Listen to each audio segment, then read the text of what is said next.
본 말씀을 통해서 더 정확하고 확실한 지혜 제목으로 하나님의 말씀 증거하겠습니다. 사람을 이롭게 하는 좋은 것이 있다고 해도 그것보다 더 좋은 것이 나오게 되면 그 전의 것은 선택할 가치가 떨어지게 됩니다. 이 세상의 지혜와 지식이 좋은 거라고 해도 그보다 더 나은 하나님 말씀의 지혜와 지식이 나오게 되면 세상의 것은 선택할 가치가 떨어지는 겁니다. 우리 믿는 성도들에게는 더 정확하고 또 확실한 지혜가 주어짐을 우리가 알고 있어야 됩니다. 그러면 더 나은 지혜라고 하는 것은 언제 또 어떤 방식으로 우리에게 주어질 수 있는가? 본 말씀을 통해 살펴보면 오늘은 주의 말씀을 묵상할 때 세상이 가르칠 수 없는 지혜를 얻는다 그랬습니다. 우리가 많은 지혜를 가지고 있어도 하나님의 말씀을 우리 마음에 각인을 하고 그것을 또한 반복적으로 재생해내는 것, 이것이 묵상인데 하나님의 말씀을 사모하는 자들은 언제나 새로움의 능력이 주어진다 그랬습니다.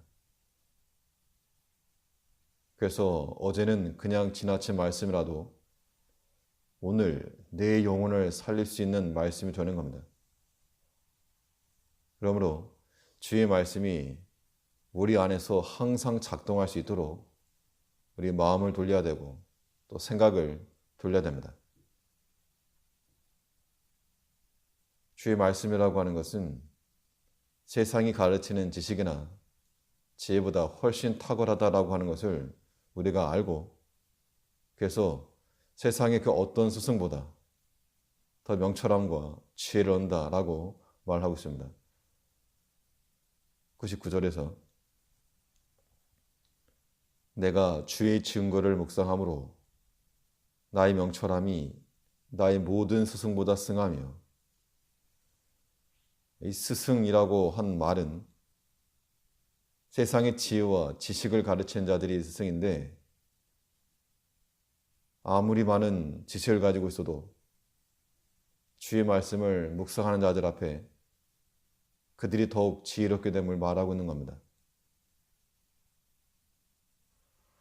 결국 우리 믿음의 성도들에게는 하나님 말씀보다 더 큰 권위나 우리가 의지하고 신뢰할 만한 그러한 지혜는 없는 겁니다. 바울 사도는 말하기를 모든 이론을 파하며 하나님 아는 것을 대적하며 높아진 것을 다 파하고 모든 생각을 사로잡아 그리스도에게 복종케 한다 그랬습니다. 우리가 알고 있는 세상의 지식이라고 하는 것을 가지고 하나님을 대적하는 그 일에 쓸 것이 아니고 도리어 하나님을 대적하는 것, 하나님 없이 높아지는 것, 판단하고 정죄하려고 하는 마음, 그런 것들을 다 파할 뿐만 아니라 포로로 잡아주고 그것을 복종시켜야 한다 그랬습니다. 이러한 일을 누가 할 것인가? 이런 일이 바로 우리가 해야 될 일이라고 하는 겁니다. 그래서 시편 기자는 말하기를 주의 계명을 항상 곁에 두어라. 그것이 우리를 지혜롭게 하는 것이라고 말하고 있습니다.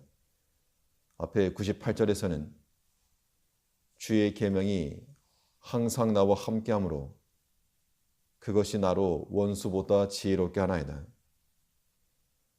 나를 해하려고 하는 그 사람보다도 그 말씀을 묵상할 때 더욱 지혜롭게 된다 그랬습니다. 우리를 해하려고 하는 사람 앞에서 우리는 어떻게 하면 도리어 그 사람에게 해를 가할 것인가, 이런 마음을 갖기 십상인데 그런데 그 원수보다 더욱 지혜롭게 하여서 꾀임에 빠지지 아니하고 시험에 넘어지지 않고 하나님의 지혜로 이겨낼 수 있는 길이 그 말씀 가운데 있다 그랬습니다. 이제 우리 삶의 전략이 부재할 때 주의 말씀을 나의 전략으로 삼고 그 말씀을 부지런히 기억을 하고 또 반복적으로 묵상을 하고 그 말씀 우리 마음과 생각을 컨트롤할 수 있는 그러한 대세와 흐름이 되기까지 그 말씀 의지하며 나아갈 때 그러한 성도들에게는 반드시 말씀과 더불어서 승리가 약속되는 겁니다. 주의 말씀을 묵상하는 것은 세상이 가르칠 수 없는 지혜를 얻는 거라 그랬습니다. 또 이 더 정확하고 확실한 지혜라고 하는 것이 언제 어떻게 주어지는가? 주의 말씀을 순종하여 실천할 때 세상이 경험할 수 없는 지혜를 얻는다 그랬습니다. 주의 말씀을 묵상하고 또 실천하는 것, 이것이 더 정확하고 확실한 지혜라고 하는 겁니다. 주의 말씀을 묵상하고 살펴서 그것을 지식으로만 삼는 것이 아니라 이제는 실천적으로 순종하여서 그 지혜를 경험하는 겁니다.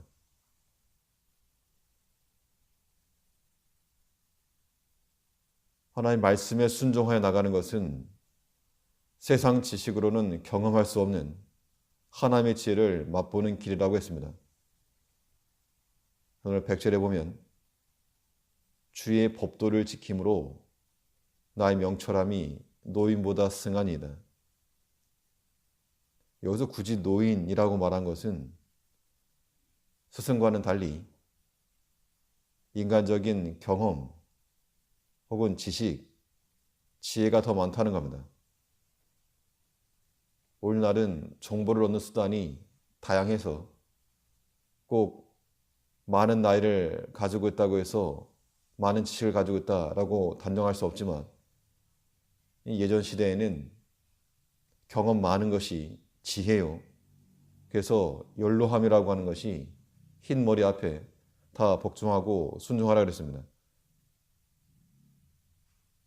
그런데 세상 지식을 많이 경험한 그런 노인들일지라도 그들보다 더욱 지혜로운 자들이 누구인가? 하나님의 말씀을 지키고 순종하는 자들이 더 큰 지혜 가운데 거할 수 있다 그랬습니다. 누가 연장자인가?